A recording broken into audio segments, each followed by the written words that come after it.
Today on Grow Your Credit Union, we're exploring what separates stagnant credit unions from those growing fast. Here are the questions we'll cover. What does it really take to shift from a service to sales culture?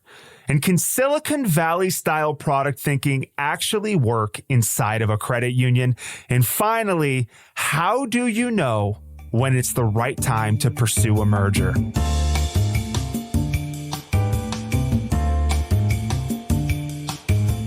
Welcome to Grow Your Credit Union. I am your host, Joshua Barclay. This is the podcast where credit union leaders gather, learn, and grow. If there are any topics that you want us to cover on the show, you can reach out to me personally on LinkedIn or at my email, joshua@growyourcreditunion. Becky, I got to introduce you, my co-host. I feel like I don't need to introduce you anymore. I think it's just known that you're here, but I'll give you the proper introduction. Ladies and gentlemen, Becky Reed. Howdy, y'all. Over the weekends, I saw something that changed me, Becky. It shook me and changed the way I perceive the world. Do you want to know what it is? I do. The Hoover Dam. I went to the Hoover Dam, Becky. Oh, you did the dam tour. I did the dam tour. I did the power plant tour specifically. Oh, yeah. And it was so inspiring, Becky, because it was created in the 1930s in the midst of the Great Depression. And it's in the middle of a rocky, cavernous, inhospitable desert. And yet we pulled it off. Pretty amazing.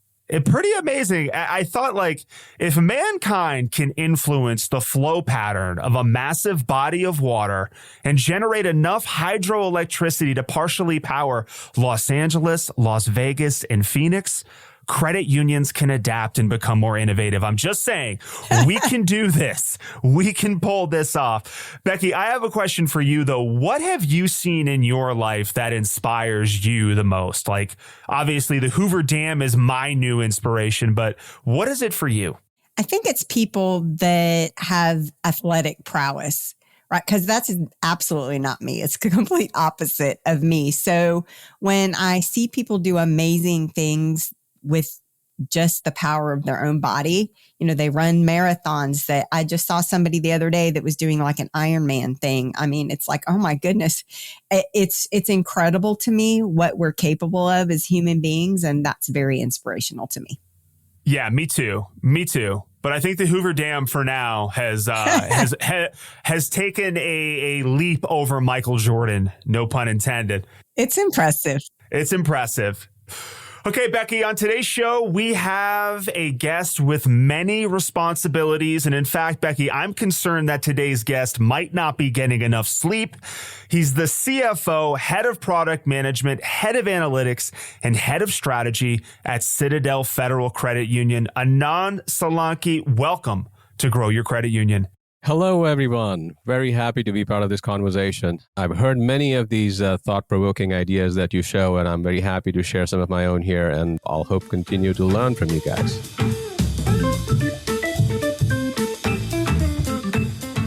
Traditional credit union culture tends to wait for members to ask for what they need. But the problem is, members don't always know what to ask for. A lot of credit unions are talking about shifting from a service to sales-driven strategy. But here's the kicker.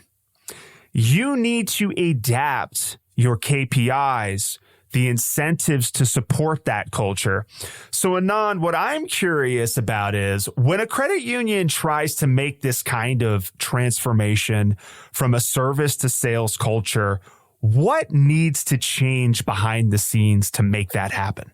That's a very fundamental question, and it goes to the very roots of the credit union movement. And by that, I mean, from a grassroots standpoint, we need to ask ourselves, why do we need a sales culture? And if I've inserted myself in the experience of service at the retail branches on the digital channel, what I realize is that we are doing our own members a disservice if we did not show them all of the value that our product offerings, our service offerings can have. And that really is a sales culture. And so if we talk about our core purpose And our core purpose is to build strength together at Citadel. And so if we're trying to deliver on that and we leave all of these rewards on the table or all the services on the table, shame on us. And so that's the starting point, that we need to be thinking about why sales is, at the end of the day, helpful to the members. Because as we know, we need to keep reminding ourselves that even as a credit union focused on everything related to members, sales is also related to members, and it is not a bad word. It is not something that only the banks use. So that's, to me, a starting point. And then if you go back to how we implement that, so this was the underlying purpose change and people to start focusing on why they need to think about it. And then when you give them the tools to say, how do you now start implementing that transformation, that change? I'd say it all starts with the most upstream, which is at the board level, the strategic planning level, that we're trying to make this change, and then the tools that we make available. You said some of these things: incentive structure, KPIs, to be able to set these things up from a framework standpoint, and then to set up the organization, to then also set up continuous training, continuous incentives, rewards, such that the setup, the framework, the culture change reinforces itself. So we focused on all of those. And I would say that we are in the early innings of this transformation, but we are seeing some early benefits of it in addition to the new product launch that we've also done. So all of these things, they don't just exist in isolation. We have to be thinking about how multiple different inputs and support functions can come together to bring about the overall outcomes we're looking for. Becky, we've talked about this one a few times, the service to sales culture, but I think it's really important. So I just want to kind of address that for the listener who may have heard me bring this topic up before, because just talking to credit unions, I know that it is top of mind for a lot of us. But I also know that for a lot of us, this idea seems to go against the roots, although I know it really doesn't when we break it down. But a lot of people feel like sales is against what the credit unions stand for. So the implementation of this methodology is a little bit confusing for some. What is your advice on making this strategic shift from this servicing to like, let's sell and get people the products they need? Well, first of all, I think you just have to not say sell. Because as soon as you say that, people freak out, right? I think that selling is service and service is selling. It just is what it is. I agree with Anand when he says that if we are not providing our members with information about what we offer that might benefit them, we are actually doing them a disservice. And I think that if we ingrain that culturally in our organization to be solution providers as opposed to order takers, then that mind shift can start to kind of happen. We get into this, may I take your order, please mentality, and we try to accommodate what the member is asking for. You said it right at the beginning, Joshua. Members a lot of times will come in and they'll tell you what they think they need because they've thought about it, right? They're out in the world in their daily lives and they go, oh, and I have a problem I need to solve.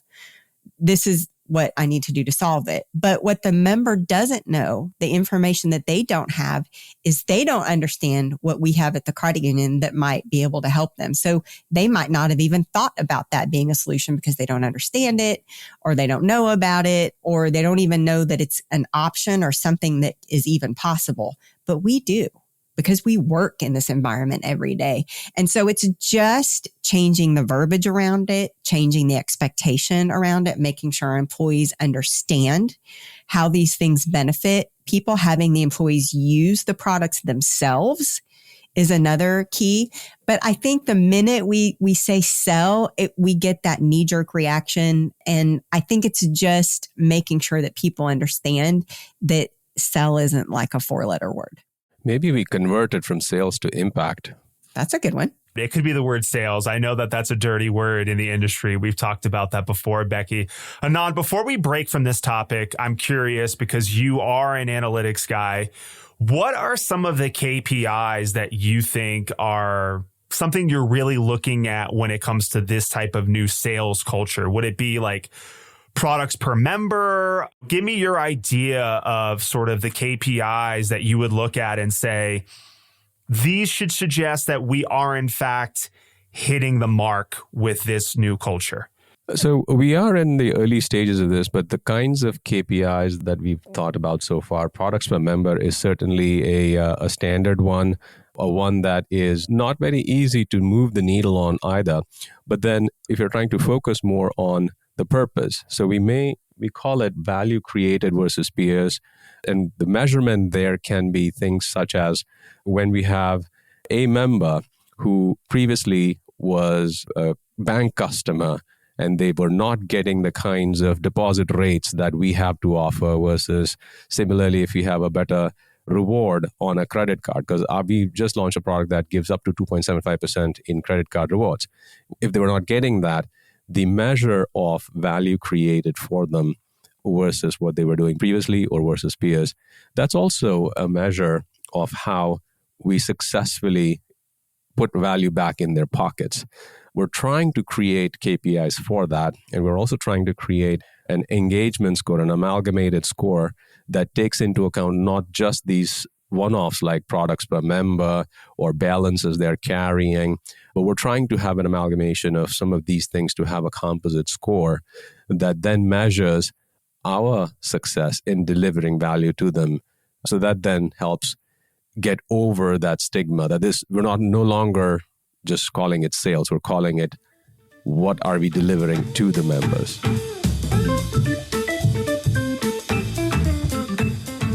While banks and fintechs have embraced Silicon Valley style product management, most credit unions, well, they still operate in traditional department silos. Now, I've read a lot about adopting a product mindset. So I've read that it means treating each service like it's its own product. It has a roadmap, clear metrics, and a strategy. Anand, you actually do apply a product management mindset to Citadel. So what I'm wondering is, can you walk us through how you're applying that product management framework in your day-to-day? And then what kind of impacts is it having? So product management mindset, and you use the word Silicon Valley-like view on it. I like that. And that's not something that I had thought about or used when we started on the journey. But the journey, I would say, has started all the way from the strategic imperative. We've said to ourselves that we want to, on a strategic initiative basis, we want to shift the mix of loans and shift the mix on deposit mix. So to have more mix of checking deposits. To do that, we had to start going back to the product we offer. And so that's how the whole journey started. And of course, it started with convincing the board, putting it down into a 3-year strategy. But the thing that we started, the process that you mentioned, what we did was to have, now that I'm thinking about it, more a Silicon Valley type of a process where it all started with what do we believe we can offer our membership. So it all started with a bunch of 4 layers of consumer research, surveys going on, qualitative, quantitative, conjoint, messaging, all kinds of surveys. Because what I don't want to do is, as a product owner, I want to put my biases into the design. And so step 1 was all of the understanding. The step 2 then was to set out a set of design tenets. What are the guardrails, the assumptions that we want to make in designing? And the primary, of course, all the time is how can we put more value back in the pockets of our members? And obviously that's one. But the second thing is also the members don't want us to go out of business next year, because there's that push and pull. You put too much value into the pockets and you're out of business next year. So the safety, soundness, sustainability combined with continuously putting value back.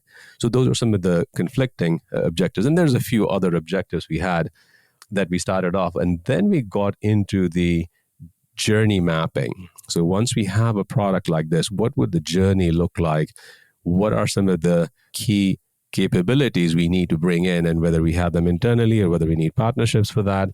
What are the ways that we can do it? So this is also not very common for us. We've been evolving into an agile methodology. So from a product launch standpoint, for the first time, we said it's okay for us to do just an MVP and have a continuous product evolution. So as an example, we launched this product called Ultimate Growth Checking. And now currently we are in the process of designing UGC, Ultimate Growth Checking, short as UGC 2.0. And I joke about it to the implementation team that maybe like Apple phones will have a UGC 16 someday. And that's just the way of thinking. It's a change in the way of thinking that we're continuously adding to a given product. And the evolution is also based on the outcomes. We can go on and on about how we're trying to measure on a month-on book view how the product adoption is trending and what can be changed, what can we do more to give back. But there's also that process currently. You mentioned agile. You mentioned an iterative methodology. I heard you say MVP. These are things that I have never heard anybody inside of a credit union mention before, which is, now that I'm thinking of it, maybe a little shocking, perhaps. So I think that that's very interesting, most particularly the iterative approach. Becky, you are on the front lines right now with cutting edge technology, talking to credit unions. Are you finding that a lot of other people are adapting what Anand is saying and looking at a more product management methodology, an iterative approach? No, absolutely not. I mean, credit unions, do they really even do MVPs? No, they don't. Now, certainly there are some, and Anand's credit union is an example of some, but they're the exception, not the rule. Credit unions move at the speed of a snail. Okay. And I'm speaking in generalities. I'm speaking of the entire industry, but agile methodology, credit unions don't use agile methodology. You know why? Because we've had the same products for decades upon decades upon decades upon decades. And nobody stops to think that, wow, is there a different way to do a checking account? In fact, does checking account even resonate with people anymore? Should we even call it that? Credit unions now have kind of become the center of all things payments, right? You are the mechanism by which the member is able to live their life. And through that, they live their life through that checking account product, that payments product, that digital wallet, whatever it is that you want to call it. But our members, and I've said this before, Joshua, I've said this, our members' minimum expectation now from a digital experience perspective is now their best digital experience. So their Amazon experience, they expect now that from the credit union.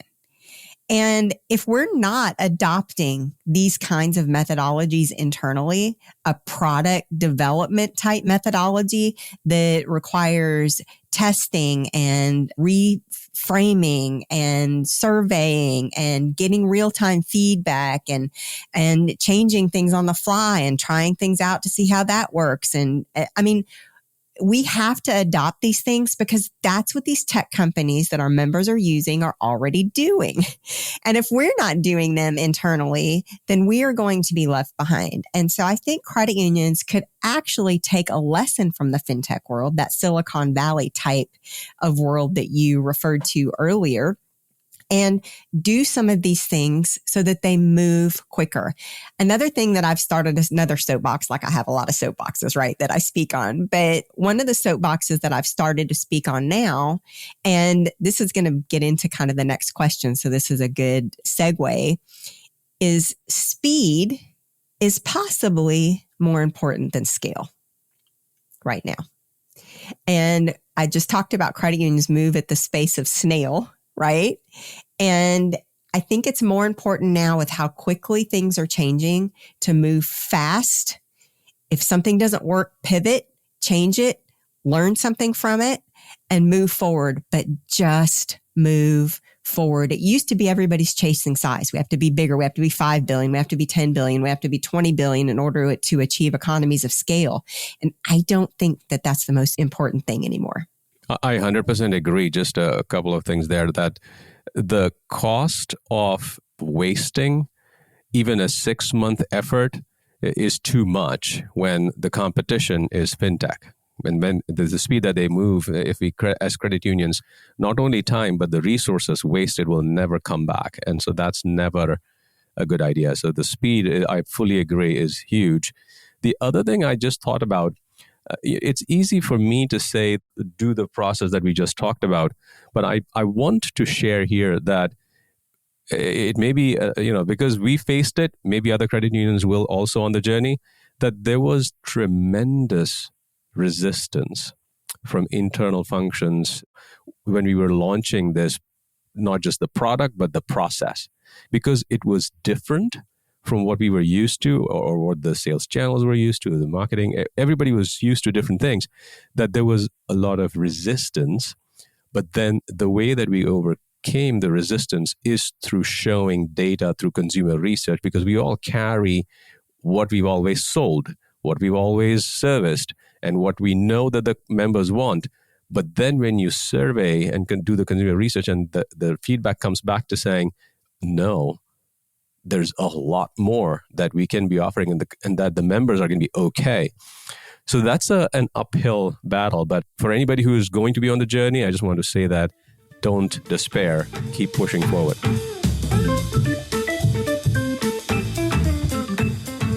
We talk about mergers a lot on this show, I know, but here is something that I want to talk about that I'm fascinated by because we've never really discussed this. Anand, I've been told through the grapevine that you may or may not be looking for a merger partner. If I'm in a credit union and I'm a leader, how do I know that it's the right time to look for a merger opportunity? I'm very curious about that. I don't know if I have an algorithm that I can share with anybody here that says you input all of these independent variables and it spits out this outcome. It's a feeling, but it is grounded in information. So for me particularly, I've in the past been responsible for corporate strategy and corporate development, so M&A function, where it was my responsibility to be continuously looking and continuously exploring and do the analysis for what works and move on. So if I bring that mindset into my current role, I would say the starting point is why not? But then when I look at overlaying that on a credit union mindset, I'll have to say that was an aha moment for me. In the banking world where many of us are from, the impetus, the motivation is very clear. And for the senior team members or the people pushing, or even the investors and owners of banks, the outcome motivation is huge. That there is a windfall, there is an exit, there is money coming into the pockets. There is, if not immediately, if it's a stock trade, you get accretion. So there is clear line of sight in terms of money. For credit unions, all of that just vanishes.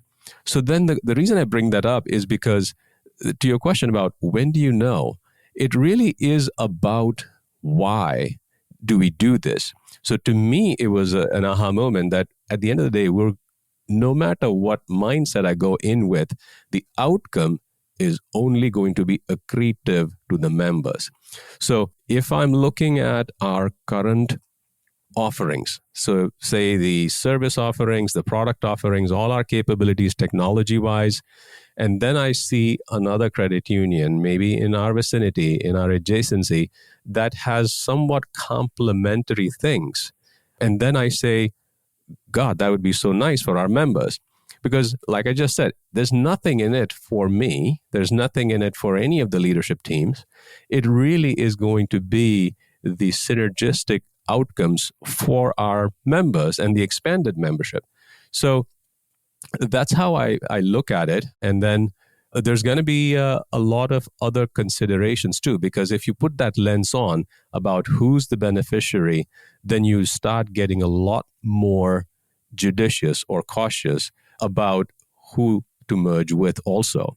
And so I have a summary slide that shows so many different considerations for what we need to be thinking about before we move forward. But those are part of some of the standard things you have to consider, that you don't just jump into the first opportunity you get.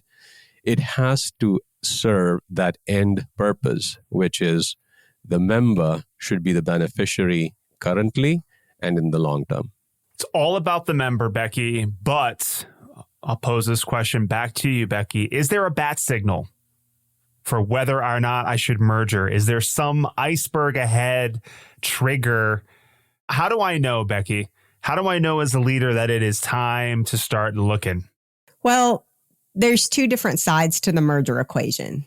In the credit union space, we don't like to say acquisition, sale, those kinds of words, but there is an acquired and there is an acquirer in a merger situation with a credit union. There is a survivor and a non-survivor in that situation. And so if you're a leader at a credit union and you are pursuing mergers for achieving scale, for example, you've decided from a strategic perspective that growing your asset size or your product set, to Anand's point, is beneficial to the credit union from a strategic perspective. And so you start looking at merger partners, but you're keeping your identity, you're keeping your core, you're keeping all of your infrastructure, and you're just adding this other credit union to that.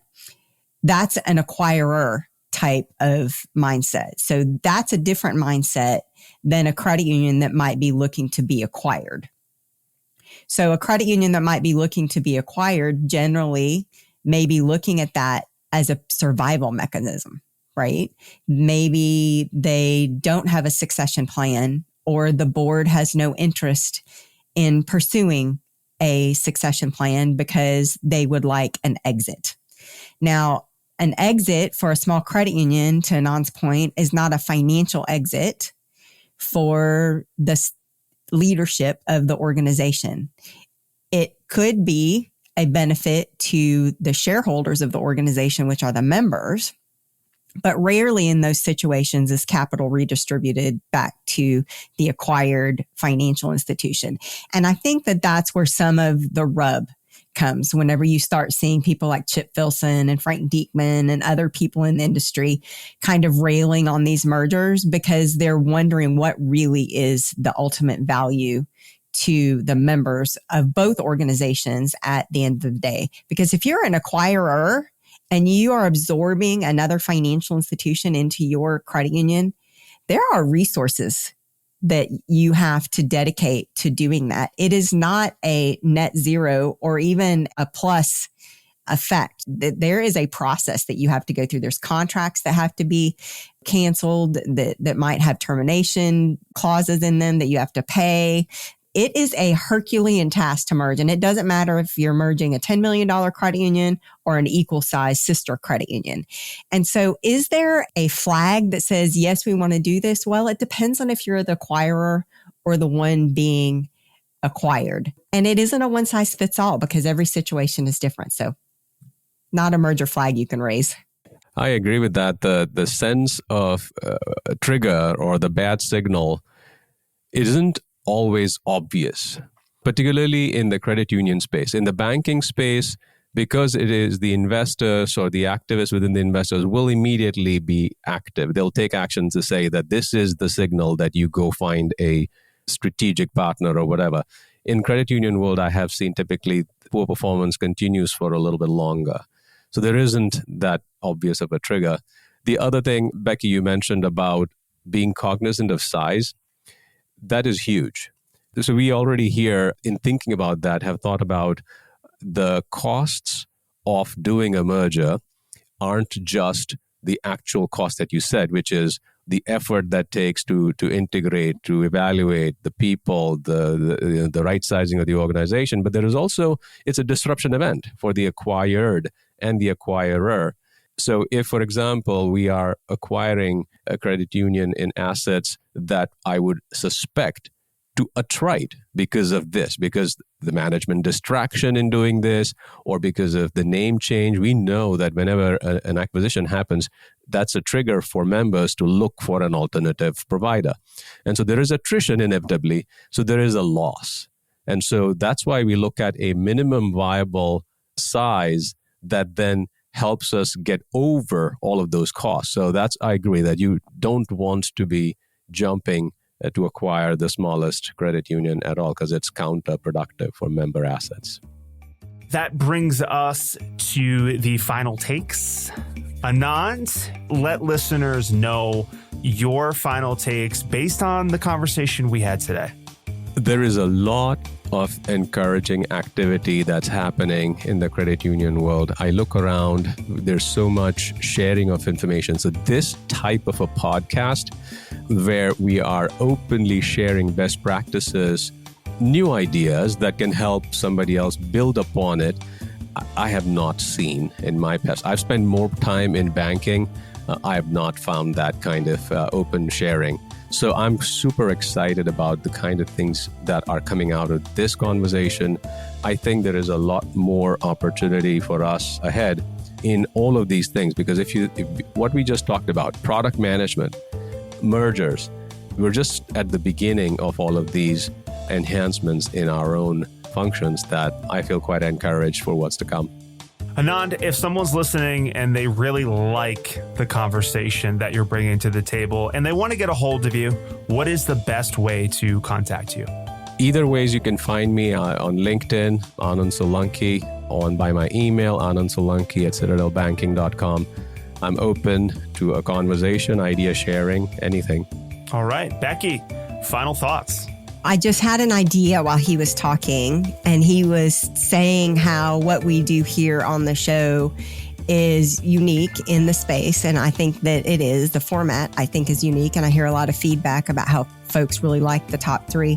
I'm wondering if we should maybe do like a road show. I don't know. Becky, you're perking my ears up here. Like a round table. We pick 3 topics. We bring in people. Anyway, more to come on that, but it just sparked an idea that I had. So yeah, there you go. Couldn't love that idea more, Becky. You know that I have to ask you one question that I already know the answer to. If somebody wants to get in touch with you, Becky, how do they do so? LinkedIn. I would like to thank our guest today, Anand Solanki. I want to thank my awesome co-host, Becky Reed. And I want to thank you, our listeners, for continuing to support and listen to another episode of Grow Your Credit Union. If you dig the show, please follow us on your podcast player of choice. If you want to be a guest, or if you want to talk about sponsorship opportunities, head to growyourcreditunion.com to learn more. Thank you all for listening, and we will see you next time. Take care. Bye-bye.